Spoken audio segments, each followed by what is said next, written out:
Hello, everybody, and welcome to another episode of Healing in Ways You Never Thought Possible with myself, Dr. Dolores Fazzino.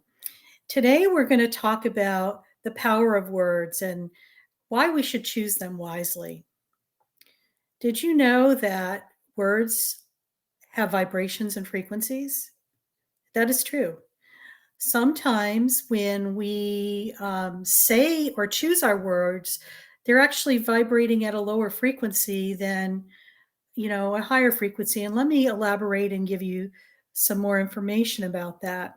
Just for an example, imagine the word love. When you think about it and feel it, it has this frequency or feeling to it. Now, think about the word hate. You may feel in your body that maybe there's a little more constriction or it just doesn't feel good energetically. So that's just an example of like the dichotomy of what we call a positive and a negative. But everything has a vibration. And if we remember that everything is energy and frequency, this actually will help you move forward with your life. Now, as some people know that I'm in the healthcare arena and I also have a coaching practice that helps people heal in ways they never thought possible. And what I have found is that the energy of our intentions, what we say to ourselves when nobody else is listening but us, but also how we speak to others also is a vibration. And I think we all are becoming more aware of this as time progresses. So I want to share some information that has been really a pivotal platform for me in my personal growth and in the work that I do is that when you look at the vibrations of words and what you say to yourself, it could either make or break you. Okay. Dr. Masaru Emoto, he was a Japanese scientist who brought a lot of the whole idea of vibration and words and frequency to the forefront. I'd say he's one of the pioneers. He passed away probably almost 10 years ago, but his work has been a very foundational piece of what I'm going to be sharing with you. What Dr. Emoto would do, if you're not familiar with him, I invite you to Google him. He's a fascinating pioneer in the whole frequency and words community. What he would do is he would get a vessel of water and label it with, say, a word like love, and maybe um, label another one with I hate you, or another one with peace. And what he would do is fast freeze those containers that were labeled with the specific words. And then he would look under a microscope and look at the crystal formations of those words impregnated in that water. Of course, the words that were more positive, like love and peace, had these beautiful symmetrical crystals. And the word I hate you labeled on the water was this fragmented, contorted, crystalline structure. So, with that being said,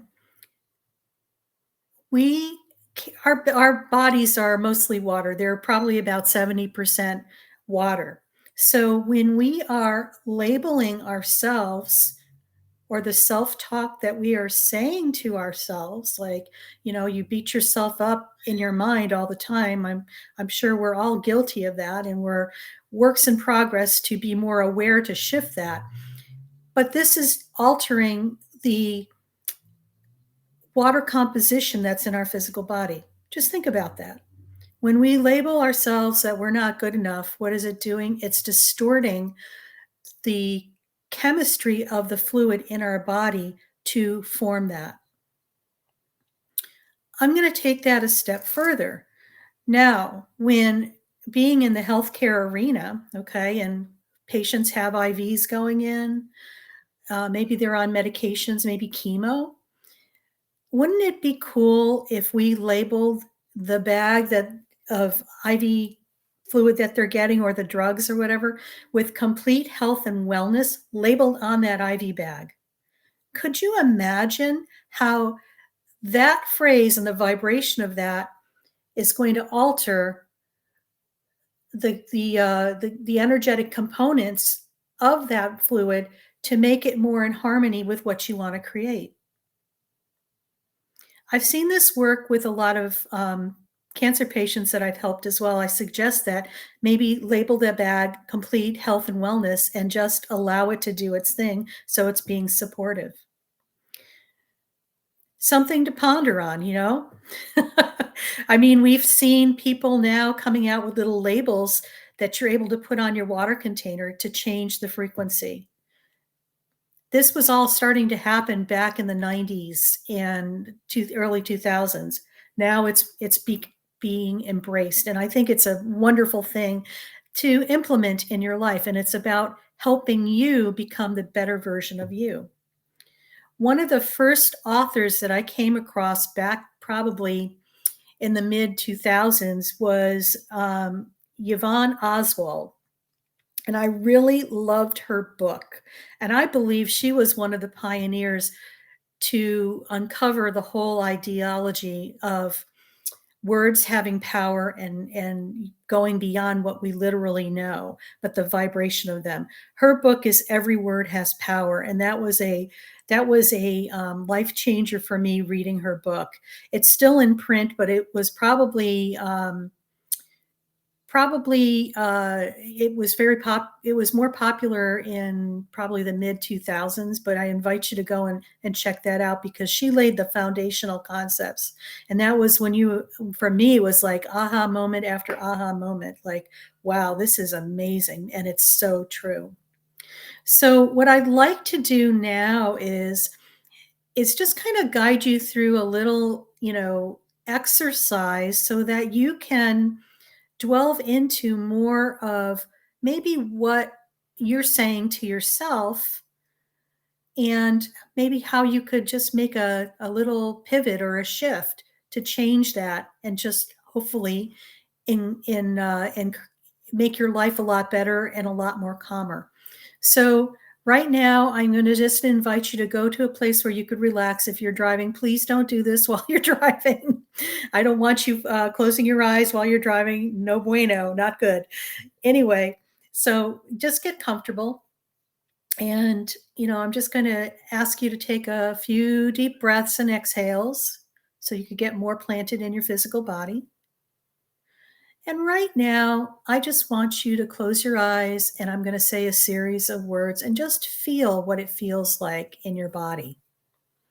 Just be curious like a child. There's no right or wrong answer. This is how these words respond to you.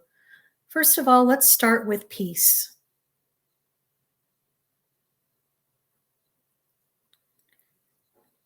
Now the word rapid.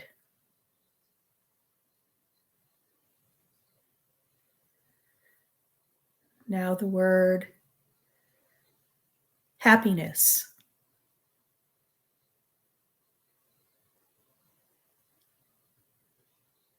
Now the word sadness.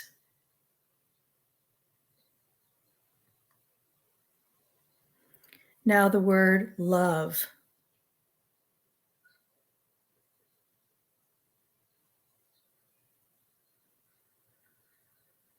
Now the word anger. And now the word peace.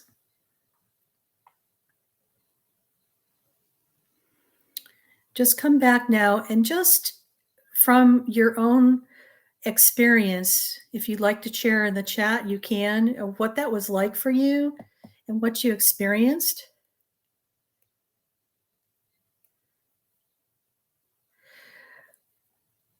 What you may notice is that you're able to feel the different shifts in the frequencies of the vibrations of the words.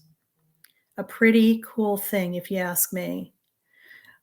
Now, what I'm going to recommend is this: pay attention to the things that you talk about or you say to yourself. And just reflect.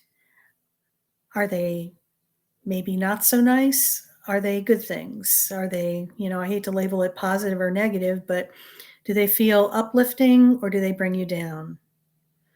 And if there's something that you're not, too happy with, the good news is that you could adjust and think about it and also feel what you would like it to shift it to. When you are aware of things, this is where you have the choice to make a different choice, basically. Choose differently. When you are not aware, this is where it just kind of drives your life. So congratulations for becoming more aware and being able to move forward and create more of the life that you are supposed to be experiencing here on earth. So next week, on our next episode, we're going to be talking about, ta-da!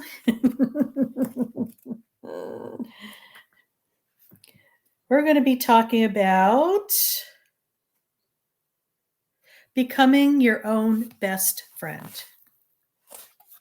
So I'm going to leave you now with things to ponder, and just know that you're doing a good job and that you are loved more than you could imagine.